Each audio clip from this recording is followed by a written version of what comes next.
decided to award the Nobel Peace Prize for 2025 to María Corina Machado.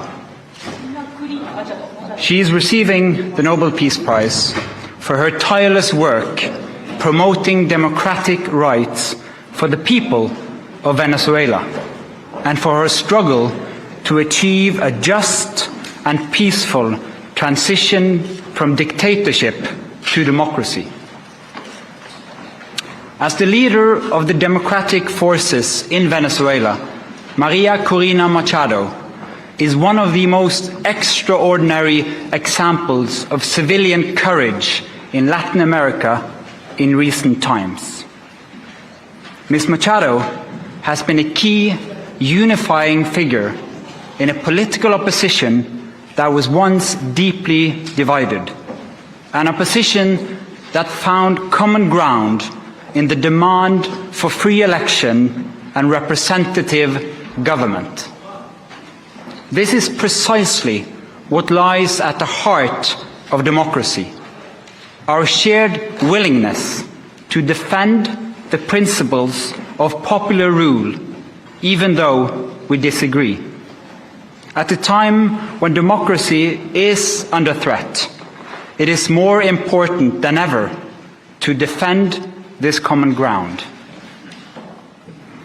Venezuela has evolved from a relatively democratic and prosperous country to a brutal and authoritarian state that is now suffering a humanitarian and economic crisis. Most Venezuelans live in deep poverty, even as the few at the top enrich themselves. The violent machinery of the state is directed against its own population. Nearly 8 million people have left the country. The opposition has been systematically suppressed by means of election rigging, legal prosecution, and imprisonment. Venezuela's authoritarian regime makes political work extremely dangerous. As the founder of Sumate, an organization devoted to democratic development, Ms. Machado stood up for free and fair elections more than 20 years ago. As she said, it was a choice of ballots over bullets. In political office and in her service to organizations since then, Ms. Machado has spoken out for judicial independence, human rights, and popular representation. She has spent years working for the freedom of the Venezuelan people. Ahead of the election of 2024, Ms. Machado was the opposition's presidential candidate, but the regime blocked her candidacy. She then backed the representative of a different party, Edmundo González Urrutia, in the election. Hundreds of thousands of volunteers mobilized across political divides. They were trained as election observers to ensure a transparent and fair election. Despite the risk of harassment, arrest, and torture, citizens across the country held watch over the polling stations. They made sure the final tallies were documented before the regime could destroy ballots and lie about the outcome. The efforts of the collective opposition, both before and during the election, were innovative and brave, peaceful and democratic.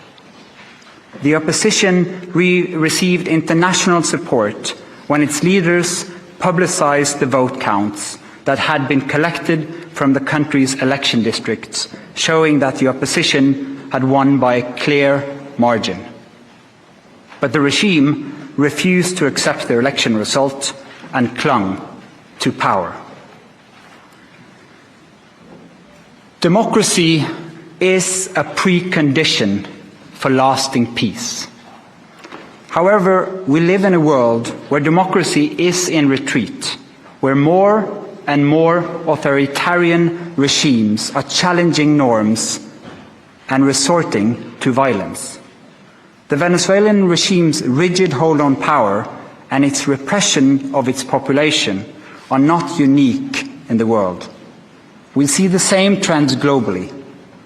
Rule of law abused by those in control, free media silenced, critics imprisoned, and societies pushed towards authoritarian rule and militarization.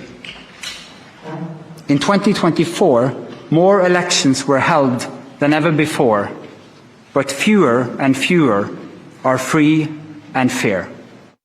All right, so there the announcement from Oslo. The Nobel Peace Prize has been announced. No Peace Prize for Donald Trump. It has gone to María Corina Machado for her tireless work promoting democratic rights for the people of Venezuela and for her struggle to achieve a just and peaceful transition from dictatorship to democracy. Donald Trump this morning, in fact, spoke about how it was unfair that Obama got it. Let's go across to Gauri now for more. And Gauri, this year, every year, of course, we wait for the announcement of the Nobel Peace Prize. It's a very prestigious award to get. But this year, somehow, it has been even more anticipated given the kind of build-up to it with Donald Trump very openly campaigning for it.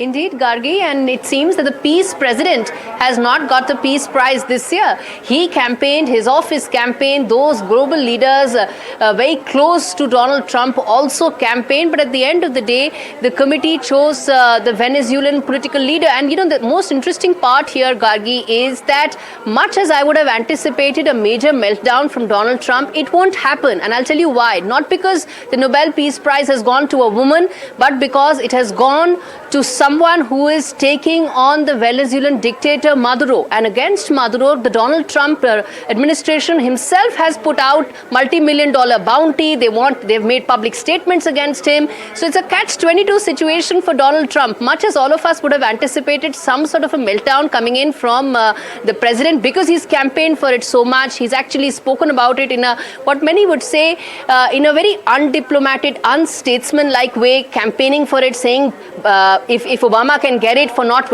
ending any wars, then why not me? He even invented wars which he didn't end, by the way, whether it was the Egypt-Ethiopia one or took credit where he had absolutely no role to play. But having said that, this particular announcement is going to be a bit of a catch-22 for him, because much as he would have liked to say something against the Nobel Committee for not choosing him, the fact that it has gone to a Venezuelan political leader taking on Maduro, something that Trump administration itself is also doing, is going to be a bit of a tight spot for Donald Trump. All right, interesting to know that. And it seems, Gauri, that perhaps he was already preparing for the fact that he's not going to get it, which is why that statement, ahead of the announcement saying that it was unfair and how Obama got it unjustly or, not deserving of it. And again, reiterating, how much he had done. Mm-hmm. Indeed. And I think, in his mind, validation from what his administration and his people and the MAGA brigade thinks as left bastions, I think that's very important for President Trump and his MAGA brigade. And I think that's the larger point here. Of course, one looks at the rules. The nominations ended much before his term even started. It was before that. So there was no grounds for Donald Trump to actually get one this year. But then, if there is one thing that one can say, Gargi, is that credit needs to be given to the president for brokering the peace as far as the Gaza war is concerned, the Israel-Hamas war is concerned. Maybe that will come up next year, not this year. But again, the sheer way in which he campaigned is what many felt was very unstatesmanlike. That's right. And, we do know that this is meant for a leader who really advances peace among nations, who, creates harmony across the world. And let's face it, that a lot of what the U.S. president has done over the last so many months that he came to power, it's not even been a full year. It's been, as many months as it's been since January. It's just, there's been a lot of, issues across the world, be it the tariffs, be it also the climate perspective, because that is something that's taken many people across the world, aback, the way the U.S. is now behaving on the issue of climate change, the kind of speech he made to the UN. Indeed, and also the fact that Nobel Peace Prize probably indicates someone who rises above divisions. And I think that's the single biggest thing that one needs to keep in mind when you talk about US President Donald Trump. Has he been able to rise above divisions? Has he been able to prevail peace? Of course, you take the Israel-Hamas war, yes, that holds true. But some of the other factors you mentioned, tariff being one, climate being another. Second, he's talking about wars which didn't exist. The Egypt-Ethiopia war, the fact that he actually got Armenia as Albania, just tells you the manner in which President Trump has been treating several of these issues, which are extremely important, but probably one that would need more guidance, more strategic vision coming in from the Oval Office. But you know what? None of this matters, Gargi, when you talk about his support base, his camp, people who are close to the president. Because look at the way they all campaign. You had Howard Lutnick saying the peace president, right? For that kind of campaigning to come from people so close to the administration really tells you just how important this validation is, this particular prize is for the president.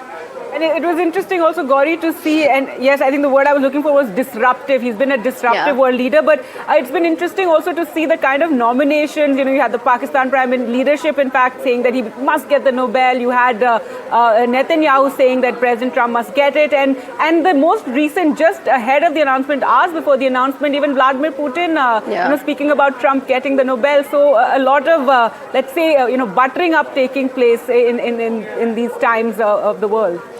And many thought that is what the Nobel Peace Prize is being reduced to, a quid pro quo. You give me arms, I'm going to give you a nomination. You listen to my side of the story, and I'm going to give you a nomination. You agree to my terms to a truce, you're going to get a nomination for Peace Prize. That's what the quid pro quo was really turning out to be. And I think that is something that many felt does huge disservice and injustice to those who've got it, those who are deserving, and those who should be recognized to be able to really end conflicts, bring peace, and ensure that these divisions in our societies around the world actually come to, are addressed. I think this quid pro quo that became the hallmark of Donald Trump's administration, Thailand, Cambodia, both the prime ministers were actually looking to be the first one to nominate President Trump when the war ended. So you can just see how the sense exists around the world that how important it is to be being part of the quid pro quo that the Trump administration has been very actively encouraging when it comes to Nobel Peace Prize.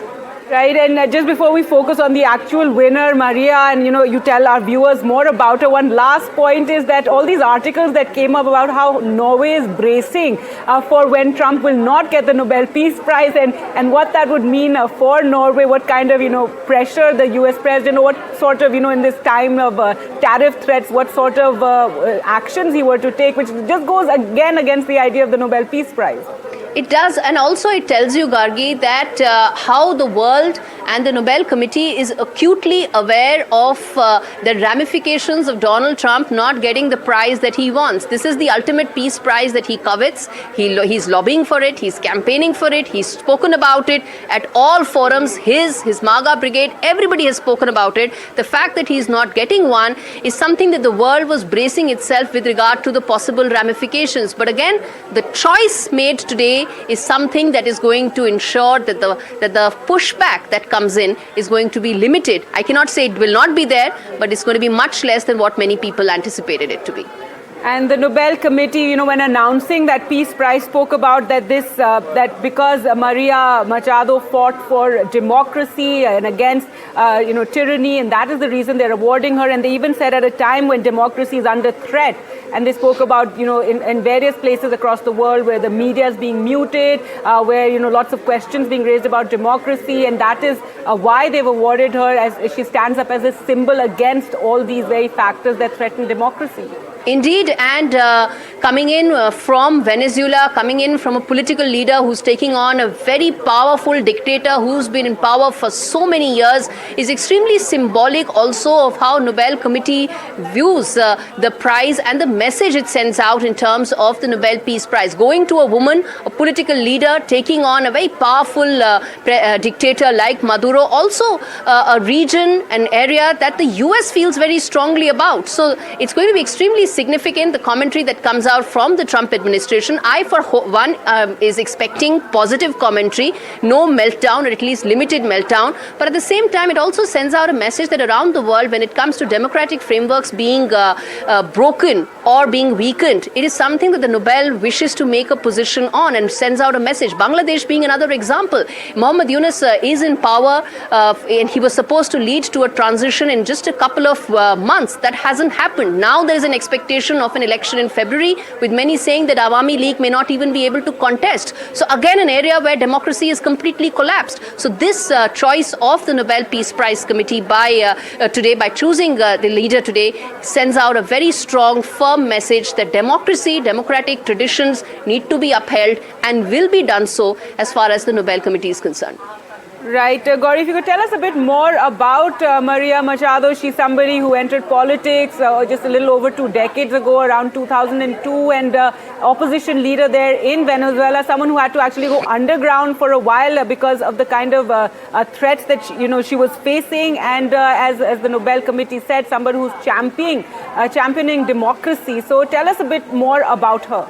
Indeed, María Corina did enter politics about over 2 decades back, and her single goal has been to ensure that there is democracy as far as Venezuela is concerned, and that hasn't been the case. Last year in 2024, when the elections came through, it seemed that the mandate was against Maduro. It was in favor of Maria and the coalition that she was leading, along with several other parties, but that election mandate was stolen from Maria and the other parties put together. Then another candidate was put forth. Even that candidate did not make it through. And Maria's fight continues. She stands by ensuring that reforms should take place. She stands by the fact that democracy should be there. And she stands by the fact that corruption should come down. Venezuela has one of the highest levels of corruption, inflation, inequality in the world. All of that which gets worsened when you have a dictator like Maduro. And Maria has been fighting for that since 2002, when she entered public life and entered politics. In fact, she has been disqualified from contesting for 15 years. That disqualification was confirmed by the Venezuelan Supreme Court of Justice in 2024. So it's obviously something that is going to rile up, the Maduro, and it's very provocative in Venezuela. But tell us also about the strain in the U.S.-Venezuela relationships, and why this may be welcomed as well by the U.S. If not Trump, then somebody who is taking on a tyrant like Maduro. Absolutely. When it comes to the US-Venezuela relations, they've actually hit a very, very sharp downfall in the last couple of weeks. In fact, there were 2 boats of the Venezuelan Coast Guard that were attacked by America. One was blown up, and then there was a second boat that was also attacked. And many thought that this is actually going to lead to a big increase in terms of military escalation in the entire region. US said that they were actually targeting the drugs that were coming in illegally into their territory from Venezuela. But Venezuela and several other countries in that region said that they were not coming in through that route that America had identified. All in all, this actually led to a huge escalation and indicated the possibility of real military escalation between US and Venezuela. Comes in the backdrop of the Trump administration repeatedly targeting Maduro, saying that he stole the election mandate. There is a multi-million-dollar bounty on anybody who tells about Maduro, his whereabouts, people who are close to him, his companies. So that's the extent to which the US-Venezuela relations have hit rock bottom.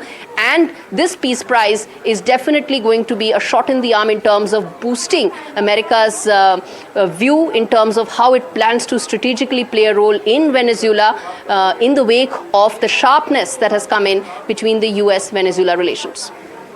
All right, Gauri, well, that is the big breaking news right now. We will continue to get you more reactions. Trump did not get the Nobel Peace Prize. It's gone to Venezuelan opposition leader Maria Machado. We'll get you more after this short break.